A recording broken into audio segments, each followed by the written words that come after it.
right, welcome back to another hour, and this hour we're going to try and let's see if we can speak to both Mark Latham and Daniel Layton. Dr. Daniel Latham. This is about busting the myths of vaccine. Now, Mark Latham joins me on the phone this afternoon. Hello, Mark. Hi, Brent. How are you going? Well, I hope we're going okay. We think we might have fixed the problem, but anyway, we'll just persist. We'll pick up from where we left off in your absence, and I thank you for hanging around. But it's been one of those afternoons. I got a quick email here which I wanted to share with you. Hang on a minute. Where's my email program? It says, "G'day, Brent. Well said, Mark Latham. We need to stabilise our population. I believe we should have steadied it at 20 million. Dick Smith is a very clever man. He can see the benefit of population control. I say we become the human locust plague of the world." But that's the general consensus of the comments that are made by people that will send emails and call in after we've talked about controlling the population intake into the country. Yeah, it's a classic example of where the big interest groups, commercial and government, have got control of policy, and your average person has got to live with the consequences. So I think there's an enormous public frustration. Dick Smith is a very powerful spokesperson for common sense. Australia's population at the moment is around 24, 25 million. And if we don't do something to stabilise it, then we're heading to 50 million within decades. And we are looking at scenarios where that whole urban conglomerate from Newcastle through Sydney right down to the Illawarra, it will be more like an Asian city with the high-rise schools and cramped living than what we've known in Australia, which is a bit of room for the kids to play at school, a bit of room for the kids in a family backyard, a bit of room to move and live an uncongested, normal life. So I think it really is time. The next federal election is crucial because Malcolm Turnbull's going ahead with around 200,000 a year immigration program. That's got the support of Labor, the Greens, and even the trade union movement these days. Sally McManus, the head of the unions, has said that she wants big Australia immigration. So you've got the political elites way out of touch with public opinion, and I would strongly urge people to vote for low immigration parties. You know, I was born and bred in Wollongong, spent all my life growing up in Wollongong, and it used to be a completely separate city to that of Sydney. But when I get the opportunity to go back now, you can see that there's such a large percentage of people who now, live in Wollongong and work in Sydney, and that's their life forever. I mean, Wollongong, in many ways, has already become a southern suburb of Sydney, Mark. Oh, no doubt. We've lost the green space buffers between Sydney and Wollongong, between Sydney and Newcastle. I mean, if you drive out of Sydney now, there's a bit around the Ku-ring-gai area, and then you're straight into the Central Coast and Newcastle and beyond. So urban sprawl is a reality. And if you bring in that many people a year and they want to live in the cities, which is the way it goes, then there's only two things that can happen. The city's got to grow out, that's urban sprawl, or it's got to go up. And that's the high-rise developments and a much more congested lifestyle.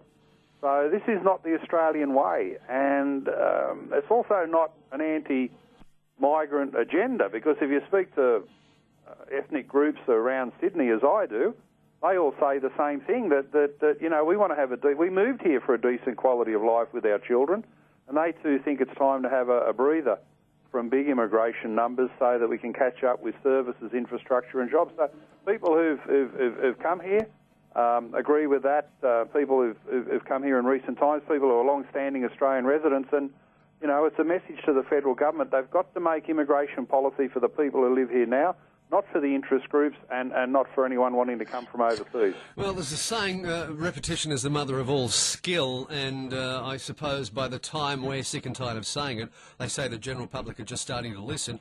If we turn that on its head, maybe by the time we're sick of talking about it, the politicians might be listening. Maybe by the time the audience is sick of talking about it, maybe the politicians will start listening about this immigration situation. Well, I hope someone listens, and the most powerful way of making politicians listen is through the ballot box. And there'll be a state election within 9 months. There'll be a federal election within 12 months, and that federal one in particular, they set the immigration program, and they can't continue to do it against the public interest. Okay, Labor has been ridiculed for throwing gender bias into this tax battle. What's all this about? I mean, as I think Scott Morrison, was it Scott Morrison that said we don't have pink tax return forms and blue tax return forms?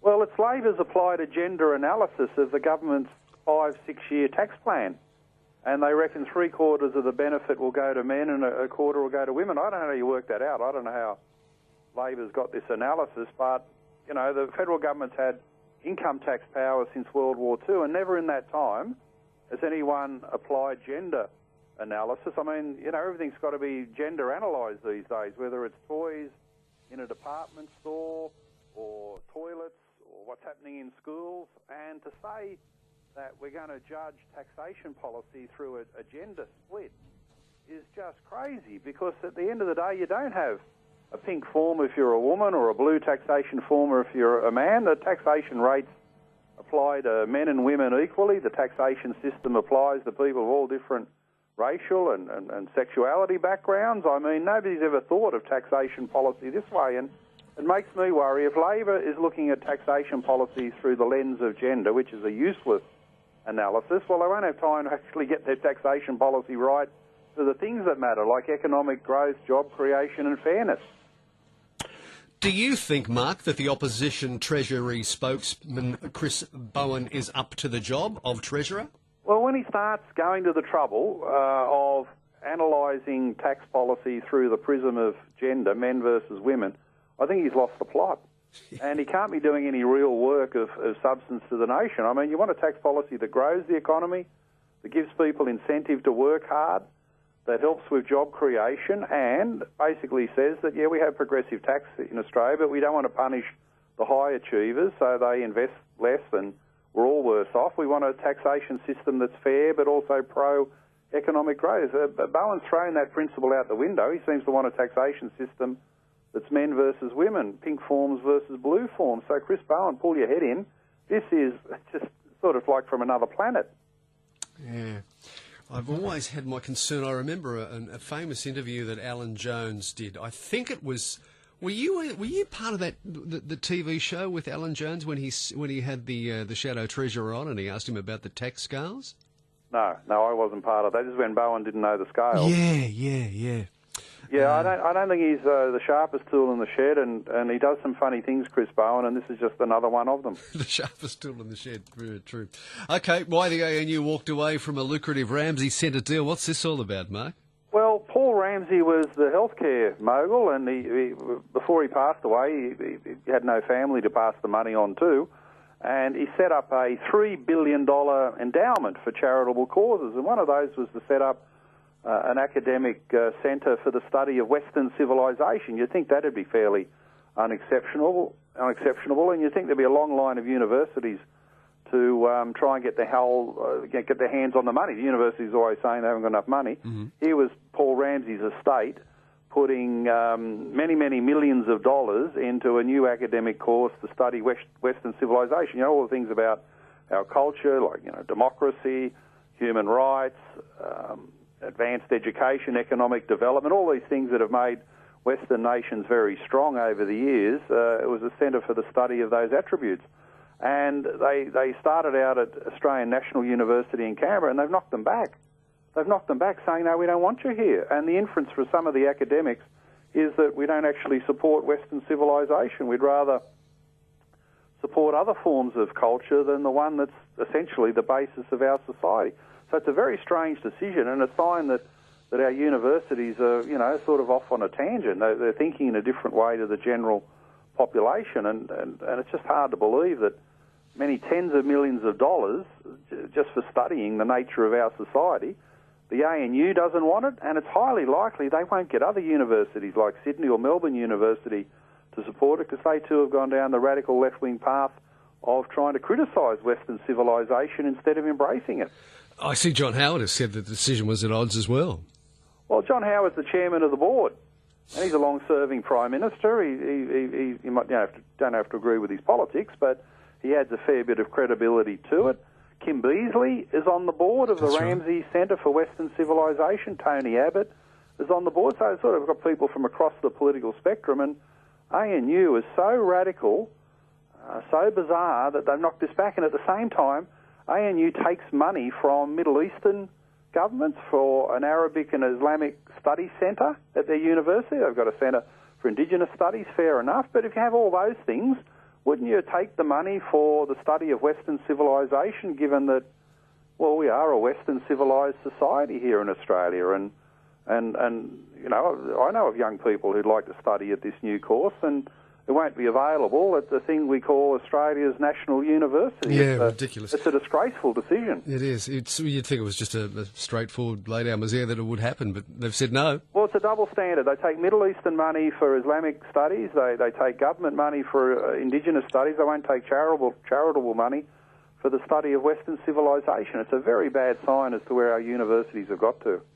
I can't leave you today without mentioning the Origin game last night. Were you in the Mark Latham stand? Yeah, no, I loved watching Origin. We had a typical footy night with pies and hot dogs and the like. You know, you can make your own little stand with all the food you expect at a footy ground, and it's a wonderful occasion. And the Blues, I was sceptical, I've got to say. 11 debutants, Freddie Fittler as the coach. You're sort of thinking, oh, I've seen this movie before, lots of promise and hype about the New South Wales team, but they'll sort of crack under the pressure. They're too inexperienced. The Queenslanders have got the winning formula, but it was the exact opposite. And those three at the back, Addo Carr, Travojevic and Tedesco, boy, didn't they play well. They were just absolutely superb, and let's hope it continues through the series. Go the Blues.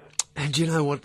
I never ceases to amaze me when they play a game in Melbourne. They can get such huge crowds. 87,122 last night at the MCG for that match. Yeah, there can't be much happening down there. They'd watch flies going up a wall, wouldn't they, if it was called a sporting event? They turn out for any old thing, the Melburnians. They really love their sport, and it promotes the Melbourne Storm down there. A hard battle to be more popular than the AFL, but at least there, you know, I think there's been some past games in Melbourne where it was a pretty dry, old, dull game, not much action.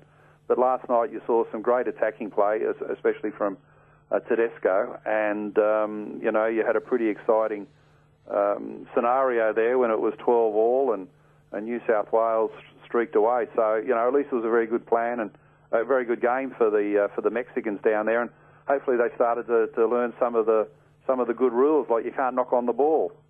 Well, the Roadshow now heads to Sydney on the Sunday night match. New South Wales, they'll probably start out as favourites now. Yeah, I like the idea of a Sunday game. You know, it's always on a Wednesday. They always start it too late. I don't like the idea that, you know, they start at 8:15 and it doesn't finish till around, 10:15, which is very late for the school kids. I suppose that's a problem on a Sunday as well, but, you know, we'll be having a barbecue before the game and then enjoying the match, and they'll start favourites again, and if they play to that form. Although I think the Queenslanders, you know, they lost the first game last year and made a fair number of changes, and there's a good chance, you know, they need to bring in more attacking flair. So maybe they'll bring in Ponga there from Newcastle, Slater and even Granville into the hooking position to give them more strike power in attack, because they didn't have much last night. You know, it was really only Munster who threatened the line. It'll be a good second game because both coaches will go back and learn from last night's match, and I reckon that both New South Wales and Queensland will come out with different tacks. Maybe. Yeah, and beware the wounded Queenslander. This time last year we thought we had them beat. Yeah. But they have a pattern of regrouping, and they won the series last year against expectations, so you'd never write them off. But unless they can get some of those star attacking players in their Queensland, they didn't have a lot to offer there last night, and New South Wales out wide was just phenomenal. It was. All right, thank you so much for coming back and talking to us for the second time. Brent, and we'll blame Telstra. Hey? We will. Why don't we? Everyone else does. Thanks, everyone Mark. Else does. Yeah, everyone else does. Have a good week, Mark.